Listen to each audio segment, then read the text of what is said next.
Dengan segala kekurangan yang mereka miliki, Soekarno adalah proklamator, Soeharto dijuluki Bapak Pembangunan, Habibie itu pembuka keran keterbukaan politik Indonesia, Gus Dur adalah pendorong keberagaman, Megawati pemberani, SBY adalah penjaga stabilitas, sedangkan Jokowi bisa dikatakan sebagai perintis infrastruktur Indonesia.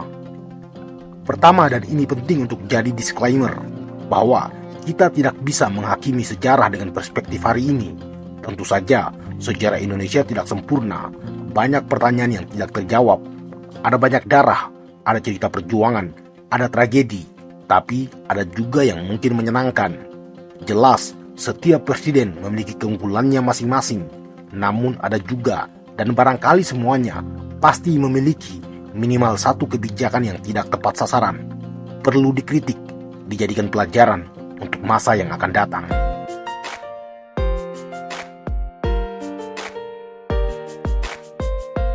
Dalam setiap pemerintahan negara-negara manapun di dunia, termasuk Indonesia, setiap kebijakan yang diambil pasti mempertimbangkan dua faktor, yaitu faktor internal dan juga faktor eksternal. Bicara internal berarti kita bicara tentang situasi politik dalam negeri, termasuk pertarungan kekuatan-kekuatan politik yang mempengaruhi jalannya pemerintahan. Dan jika kita bicara faktor eksternal, maka kita bicara tentang kondisi geopolitik dunia, tatanan politik internasional, termasuk persaingan negara-negara besar atau hegemoni satu negara superpower yang berdampak pada keputusan pemerintah, khususnya berkaitan dengan kebijakan luar negeri. Faktor internal dan eksternal ini disebut sebagai kondisi objektif. Kondisi objektif berbeda dalam setiap masa, setiap waktu, setiap masa pemerintahan. Mari kita breakdown. Ketika Soekarno memproklamirkan kemerdekaan Indonesia, ada situasi eksternal yang sedikit banyak mempengaruhi proses itu. Ditandai dengan kekalahan Jepang oleh Amerika di Pasifik yang mengakhiri Perang Dunia Kedua. Sementara di dalam negeri, semua kekuatan politik bersatu untuk menumbangkan kolonialisme. Indonesia pun berdiri. Begitu juga saat Presiden kedua Republik Indonesia, Soeharto, menggagas blueprint rencana pembangunan 5 tahun. Dia lebih dulu sukses membungkam elemen-elemen dalam negeri yang berpotensi menjadi ancaman. Atau saat tentara-tentara Indonesia menginvasi Timur Leste, Amerika malah mendukung sebagai upaya membendung kekuatan komunisme di Asia. Kita bisa saja mencari kesalahan dari dua presiden ini, Soekarno dan Soeharto. Tapi lagi-lagi, kita tidak bisa menghakimi peristiwa masa lalu dengan kacamata sekarang. Keduanya memiliki kondisi objektifnya masing-masing. Begitupun kita hari ini. Kita tinggalkan dulu dua tokoh ini. Mari kita lanjut dengan presiden ketiga, Baharudin Yusuf Habibie. B.J. Habibie memimpin negara ini di tengah badai. Seperti kita tahu, pasca Soeharto mundur, maka atas perintah konstitusi, Habibie didaulat untuk menjadi presiden Republik Indonesia. Habibie mewarisi situasi ekonomi yang hancur lebur akibat krisis moneter. Kerusuhan terjadi di mana-mana. Negara ini bahkan hampir bubar. Namun dengan tangan dinginnya, dia sukses menstabilkan situasi. Kemudian Abdurrahman Wahid atau Gus Dur, presiden keempat Indonesia ini, melanjutkan keterbukaan politik era Habibie. Gus Dur juga memperkuat dialog antar agama dan kebinekaan. Ia mendorong toleransi, keberagaman, dan menjaga harmoni dalam masyarakat Indonesia yang multikultural. Meskipun masa kepemimpinannya relatif singkat, beberapa kebijakan tersebut memberikan sumbangan penting dalam sejarah politik Indonesia. Salah satu kebijakan yang monumental di era Gus Dur adalah mencabut dui fungsi ABRI, yang secara otomatis menghapus peran militer dari perpolitikan Indonesia. Gus Dur lalu digantikan oleh Megawati, presiden kelima Republik Indonesia yang juga satu-satunya perempuan yang pernah memerintah negara ini, setidaknya sampai saat ini. Beliau memperluas penegakan hukum yang syarat dengan korupsi, kolusi, nepotisme dengan menginisiasi berdirinya Lembaga Pemberantasan Korupsi atau KPK.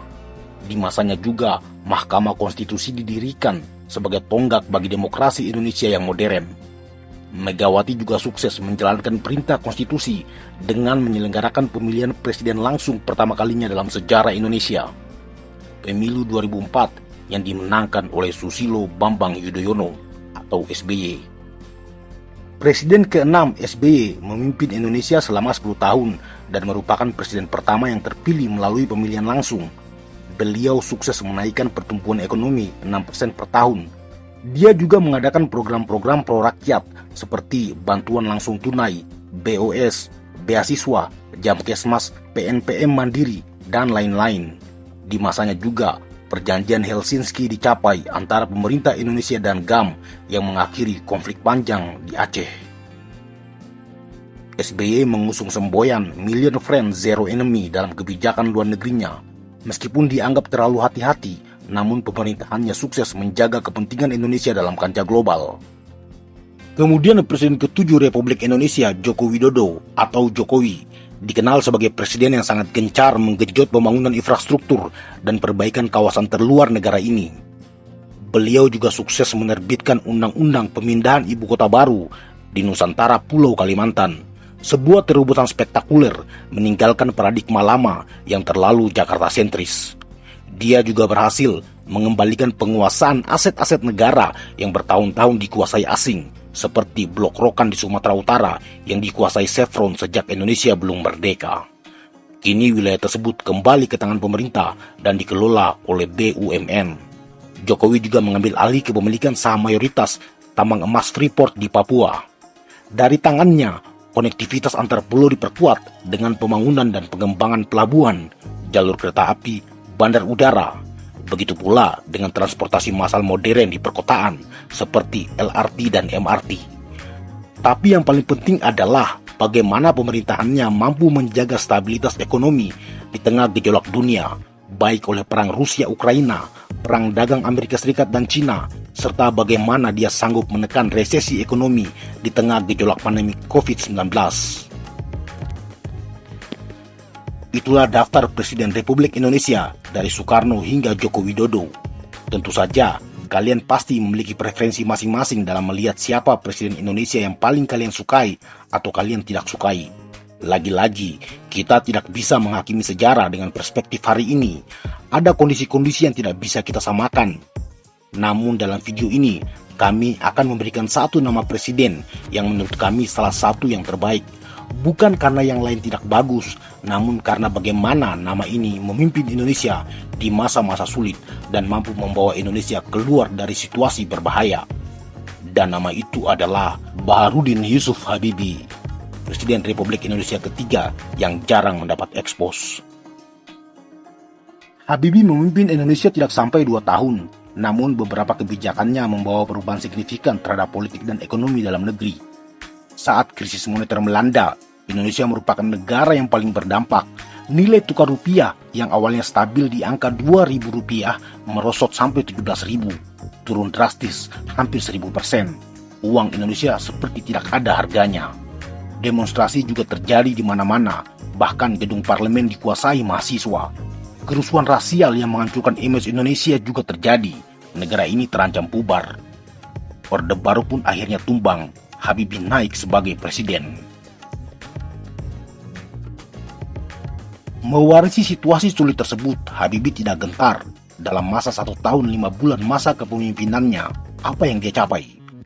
US dollar yang angkanya mencapai 17.500 dipaksa turun sampai 6.500. Harga-harga mulai distabilkan, situasi keamanan dipulihkan. Indonesia keluar dari krisis dengan selamat. Tidak sampai di situ, Presiden Habibie juga mengeluarkan kebijakan-kebijakan yang moderat dan membawa Indonesia dari yang dulunya sangat tertutup dan otoriter menjadi lebih demokratis dan terbuka. Beliau membebaskan pers dengan mengesahkan Undang-Undang Nomor 40 Tahun 1999 tentang kemerdekaan pers. Menurut Habibie, mustahil kita bicara tentang demokrasi jika pers masih terkekang. Habibie tidak takut. Padahal hampir semua media, surat kabar nasional yang dibebaskannya setiap hari mengkritiknya, menginginkannya mundur, karena saat itu dia dianggap bagian dari Orde Baru. Presiden Habibie juga membebaskan semua tahanan politik untuk menegakkan penghormatan terhadap institusi hukum. Dia juga mengesahkan Undang-Undang Nomor 22 Tahun 1999 tentang perimbangan keuangan antara pemerintah daerah dan pemerintah pusat yang kemudian menjadi dasar lahirnya Undang-Undang Otonomi Daerah. Pada masanya juga, ruang berekspresi dan berpolitik kembali dibebaskan dengan mengesahkan Undang-Undang Nomor 2 tentang partai politik, yang mana semua orang berhak mendirikan partai politik sesuai dengan ketentuan yang berlaku. Masyarakat bebas menyuarakan aspirasi politiknya, hal yang dulu haram di era Orde Baru. Habibie membuka gerbang untuk Indonesia menuju demokrasi modern. Di tengah-tengah hancurnya ekonomi Asia tahun 1998, Habibie juga berani mengadakan restrukturisasi perbankan dengan menerbitkan Undang-Undang Nomor 23 tahun 1999 yang memisahkan Bank Indonesia dari kontrol pemerintah. Dalam pandangan Habibie, untuk menopang ekonomi Indonesia, maka sebagai bank sentral, Bank Indonesia harus bekerja mandiri dan lepas dari pergulatan politik. Dengan begitu, Bank Indonesia bisa melahirkan mata uang rupiah yang bermutu tinggi, sekaligus memiliki wewenang dalam mengintervensi pasar mata uang. Hasilnya, Habibie mampu menaikkan pertumbuhan ekonomi dari posisi minus 13,13% di tahun 98, lalu rebound menjadi positif 0,79% di tahun 99. Yang paling spektakuler adalah Presiden Habibie bahkan tidak memiliki ambisi kekuasaan untuk meneruskan masa jabatannya sebagai presiden. Padahal menurut pasal 8 Undang-Undang Dasar 1945, wakil presiden berhak meneruskan masa jabatan presiden sampai masa jabatannya selesai. Artinya, sebagai pengganti Presiden Soeharto yang lengser di tahun 98, maka Habibie harusnya menjabat presiden sampai tahun 2002. Namun beliau enggan meneruskan. Pemilu yang harusnya digelar tahun 2003 justru dipercepat di tahun 99 setelah pidato pertanggungjawaban Presiden Habibie ditolak oleh MPR yang saat itu diketuai oleh Amin Rais. Dengan lapang dada, Presiden Habibie menerima semuanya, bahkan beliau menyetujui pengesahan undang-undang pemilu yang lebih jujur, adil dan secara langsung. Semua tahu, di masa Orde Baru, pemilihan umum diselenggarakan oleh lembaga pemilihan umum yang berada di bawah kendali Departemen Dalam Negeri. Sementara fungsi pengawas pemilu diperankan oleh lembaga kejaksaan.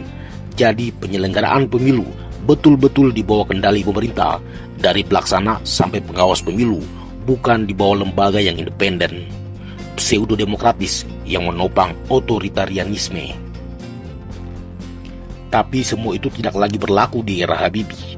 Undang-Undang Nomor 3 tahun 1999 tentang pemilihan umum disahkan untuk memberikan ruang pada Komisi Pemilihan Umum dan Komisi Pengawas untuk lebih merepresentasikan para peserta pemilu. Memang saat itu belum ideal, tapi harus diingat ada kondisi objektif yang menjadi pertimbangan. Pertama, masa itu adalah masa transisi dari sistem yang otoriter menuju demokrasi yang terbuka. Tentu saja mengubah semuanya membutuhkan proses yang panjang. Situasi instan itu memang tidak mudah, tapi Habibie berhasil melakukan terobosan penting untuk menyesuaikan dengan tuntutan reformasi dan memberikan tonggak sejarah bagi perjalanan demokrasi Indonesia. Pada pelaksanaan pemilihan presiden tahun 99 itu, Habibie tidak mencalonkan diri sebagai presiden dan memilih menepi dari pentas politik nasional. Begitulah Habibie, Presiden Republik Indonesia ketiga yang memimpin di tengah badai, namun sukses membawa Indonesia keluar dari badai, bahkan justru melakukan berbagai perubahan yang menentukan nasib negara ini ke depannya. Jika pertanyaannya, apa yang mendasari kebijakan politik Habibie? Akan ada banyak teori yang bisa digunakan. Tentu saja, kita tidak bisa memungkiri dorongan perubahan tersebut juga karena adanya desakan eksternal dari kelompok-kelompok reformis Indonesia yang menginginkan perubahan. Habibie merupakan katalisator dari angin perubahan itu. Namun, ada juga teori idiosinkretik yang menekankan bahwa kebijakan seorang pemimpin negara tidak lepas dari personalitinya, karakter yang membentuknya, termasuk lingkungan sosial yang menentukan esensi seorang Habibie. Di sini bisa dilihat latar belakang seorang Habibie yang memang pada dasarnya bukan seorang politisi murni.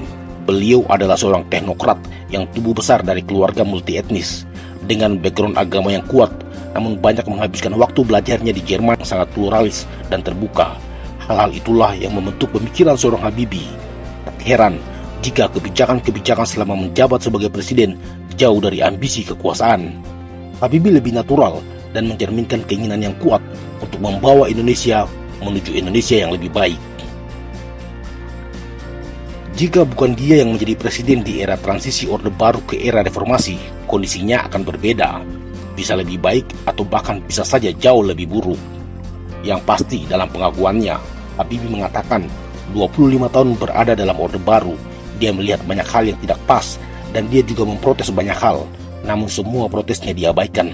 Sampai saatnya dia memegang kekuasaan dan melakukan perubahan seperti yang dia inginkan. Untuk kebijakan luar negerinya, banyak kalangan menganggap lepasnya Timur Timur adalah dosa pemerintahannya. Terlepas dari semua itu, Habibie adalah figur yang ditakdirkan sejarah untuk menjadi jembatan menuju Indonesia yang lebih baik, lebih demokratis, lebih kuat, seorang negarawan. Apapun kritikan terhadap beliau, dia sukses berhasil melewati badai dan membawa Indonesia berlayar dengan tenang. Dia meletakkan dasar-dasar yang kuat bagi Indonesia hari ini. Begitu menurut pendapat kami. Lagi-lagi, bukan berarti yang lain tidak lebih baik. Semua punya kondisi objektifnya masing-masing. Barangkali kita beruntung memiliki Habibie di era transisi 1998 yang bersejarah.